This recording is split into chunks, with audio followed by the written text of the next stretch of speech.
What's good, boy dudes and boy dudettes? And today we have got another movie review, and it is the third Naruto movie, Naruto the Movie 3, Guardians of the Crescent Moon.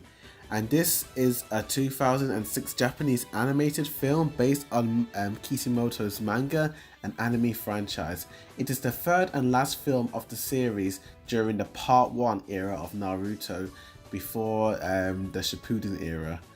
And what is this movie about? Well, let me tell you. Naruto, Sakura, Rock Lee, and Kakashi Sensei are all on a mission to protect the Prince of the Land of Moon.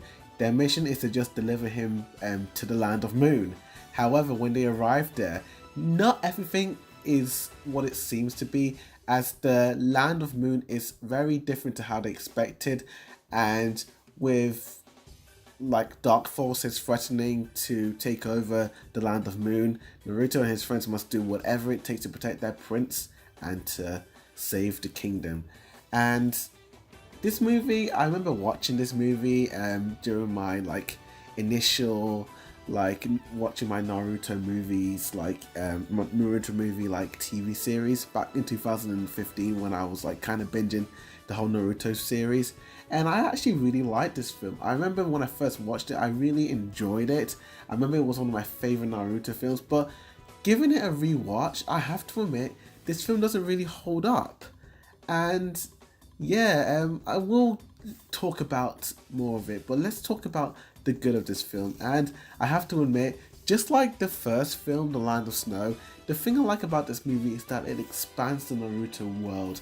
It makes you realize how big the world of Naruto is, and we get to see new locations, new sites, and I have to admit, some of the building designs just look so amazing, especially in the Land of Moon. I'm actually really blown away by how amazing the some of the building looks of it, and I have to admit I really enjoyed it as well. The characters, obviously Naruto, Sakura, Rock Lee, Kakashi, we all love and know them, but the main characters of the film, you have Hikaru, who is this kind of little boy who is the prince of the land of um, the Land of Moon. And at first, he seems like a very selfish little boy, who literally gets everything he wants and can command everyone to do what he wants with money. And this pisses Naruto off because he has to work for what he wants, and seeing this kid just getting whatever he wants, it does annoy him. And how selfish and as arrogant this little boy is, he is kind of annoying. But you do kind of sympathize with him because this kid just kind of wants a friend, even though he's he's rich guy. He's the richest kid in his whole land. He has no friends. No one. He doesn't have. He's never met any friends. He's never really, been acknowledged or whatnot. And you got his father, Michiro, and Michiro is also the prince, and his father is the king. And Michiro is he is this fat, pathetic excuse of a man who, just like his son, doesn't really, he's selfish and he's arrogant, and he's just really greedy. And I have to admit, Michiro is possibly the best character in the entire film, and all because of his kind of character arc journey. I'm not gonna spoil too much, but this character really does go through a lot in this movie. I have to admit, he starts off as this kind of greedy, lazy, fat guy, and then when the movie progresses, he starts to realize what truly,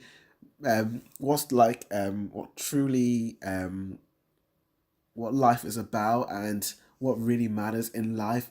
And he starts to have a complete turnaround, and yeah, he in a way becomes a sort of hero towards the end. And I won't ruin too much of it, but this character is really great. I really enjoyed his kind of growth and development, and those two were pretty great.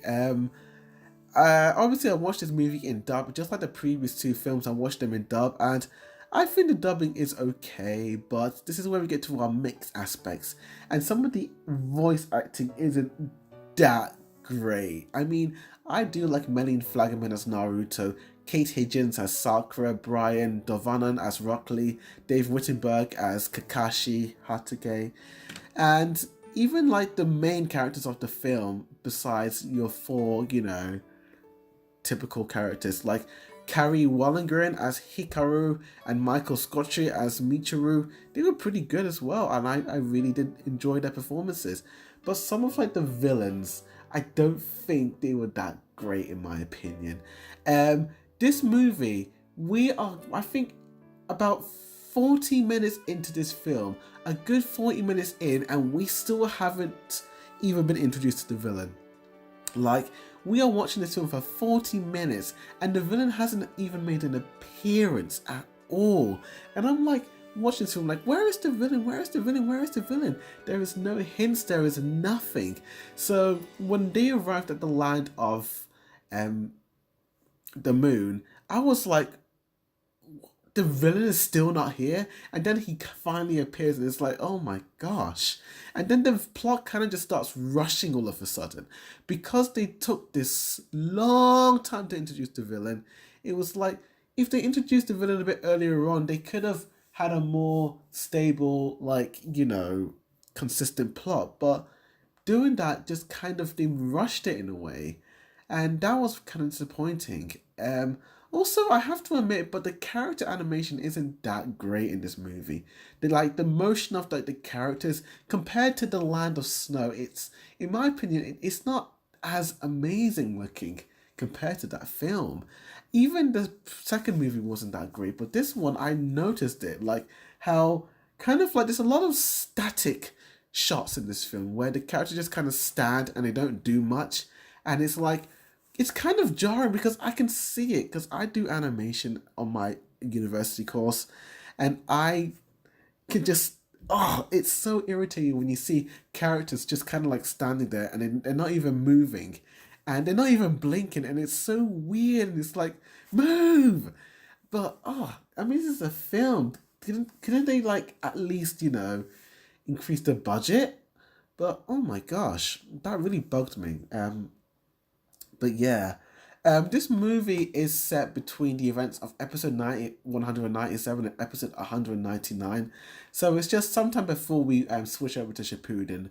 And yeah, it's a filler, obviously. It doesn't, make any difference. It doesn't really connect to the main Naruto series at all.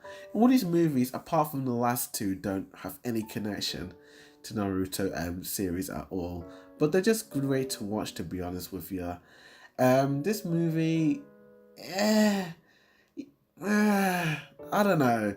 I used to love this film. I really did enjoy it the first time, and it has some really fun moments. I won't lie.